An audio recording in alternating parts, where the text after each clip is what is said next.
নমস্কার। প্রাথমিকে ৩২,০০০ শিক্ষককে চাকরি বাতিল মামলার শুনানি হয়েছে।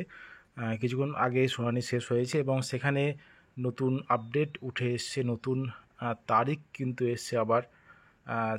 যে ৩২,০০০ চাকরি বাতিল মামলার যে শুনানি হয়েছে এবং সেখানে পর্ষদের যে আইনজীবী তিনি বলেছেন বিভিন্ন বিষয়ে কিন্তু আলোচনা হয়েছে। তো নতুন তারিখ এসছে, আবার নতুন শুনানির তারিখ আবার দেওয়া হয়েছে। তো এই বিষয়টা নিয়ে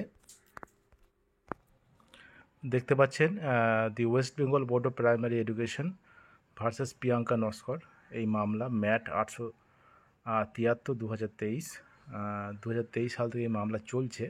আজকে শুনানি ছিল, অনেক ক্যান ফাইল করা হয়েছে, বিভিন্ন ক্যান কিন্তু ফাইল করা হয়েছে, সেটা দেখতেই পাচ্ছেন।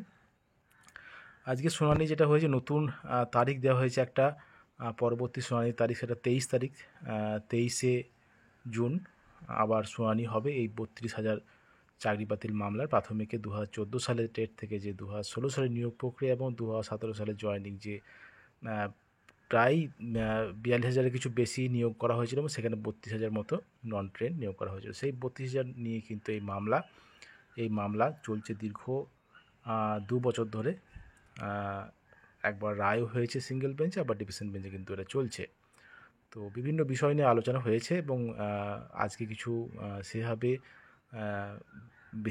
বেশি কিছু এটা তথ্য এখনও পাওয়া যায়নি। তো যেটা বিষয় নতুন কিন্তু শুনানির তারিখ দেওয়া হয়েছে, আবার পরবর্তী তারিখ নেক্সট হিয়ারিং ডেট সেটা হলো 23শে জুন 2025।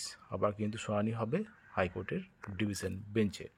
তো এইটুকুনি কিন্তু জানতে পারা গেছে, পরবর্তী বিষয়ে জানতে পারলে আবার কিন্তু বলে দেওয়া হবে।